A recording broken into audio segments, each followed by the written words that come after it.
Le 1er juillet, le Technoparc de Casablanca a accueilli l'inauguration de l'Abinova for Morocco, une initiative visant à propulser les startups marocaines sur la scène internationale.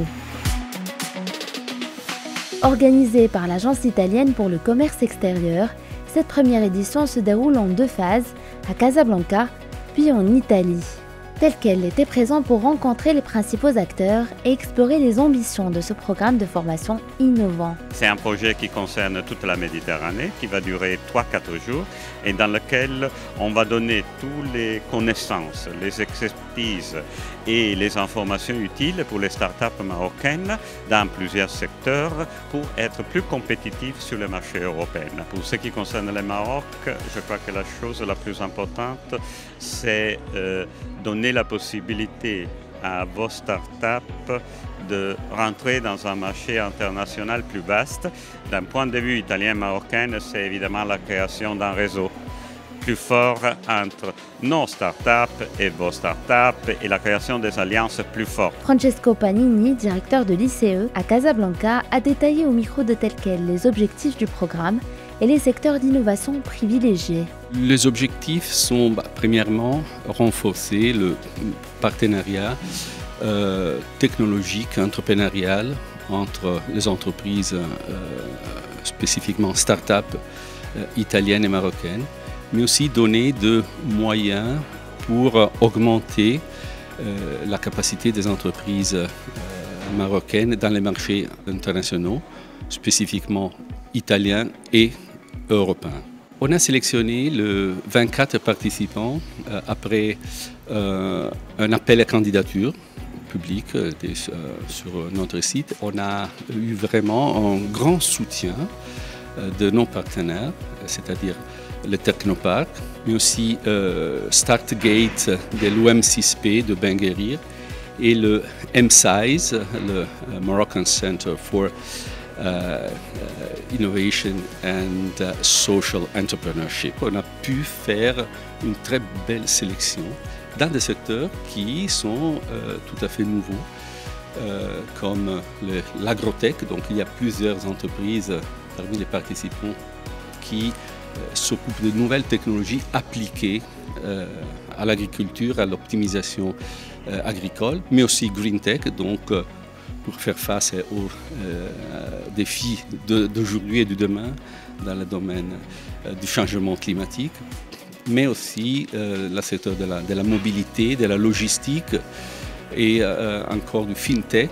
Plusieurs entreprises sont dans le secteur de health tech, donc aussi des solutions innovantes utilisant l'intelligence artificielle, le big data, pour améliorer, disons, le service de la santé. Également interrogée par Telquel, la ministre déléguée Rita Mezour a quant à elle partagé sa vision de l'impact positif de l'internationalisation des startups marocaines sur l'économie nationale. Pourquoi l'internationalisation des startups est clé? Parce qu'elle peut lui ouvrir des marchés nouveaux à l'international qui permettent à ces startups de se développer, de connaître une grande croissance, créer de la valeur, de l'emploi et pourquoi pas avoir une licorne marocaine bientôt, Inch'Allah. L'Abinova for Morocco s'inscrit dans le cadre du plan Matei, le nouveau modèle de coopération de l'Italie envers l'Afrique, comme l'a souligné l'ambassadeur d'Italie au Maroc, son Excellence Armando Baruco, au micro de Telquel. Et je dois dire que ça fait partie d'une nouvelle approche du gouvernement italien qui concerne le continent africain et sur lequel qui est le piano Mattei, qui a été lancé pendant le sommet Afrique-Italie et dans lequel le Maroc joue un rôle essentiel dans plusieurs secteurs, en particulier dans le secteur sanitaire, mais aussi dans le secteur des énergies renouvelables et maintenant avec une nouvelle dimension qui concerne la compétitivité des petites et moyennes entreprises et des startups. On est déjà des économies bien intégrées. L'Italie et le Maroc.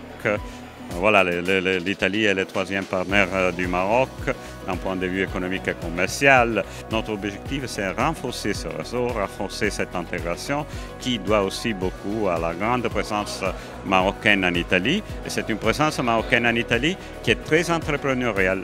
Et donc, on espère aussi d'avoir des retombées très positives grâce aussi à cette communauté si entrepreneuriale et si bien intégrée dans l'économie italienne. Mais quelles sont les prochaines étapes de ce projet prometteur? Quelles opportunités futures s'offrent aux startups marocaines? Francesco Pagnini nous éclaire sur la suite de ce programme et les perspectives d'avenir pour les entrepreneurs marocains. Le parcours de la Binnova ne s'arrête pas ici à Casablanca. La première phase en présentiel aura la durée d'une semaine. Après, il y aura une phase de tutorage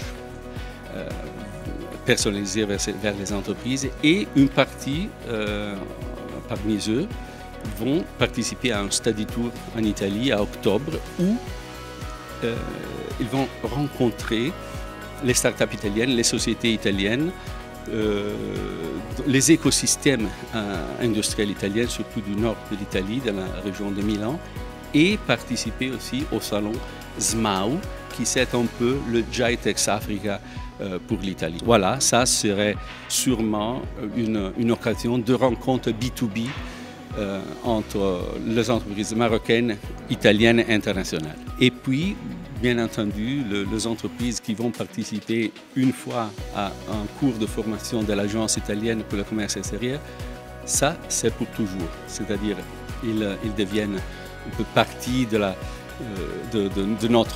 notre famille. Voilà.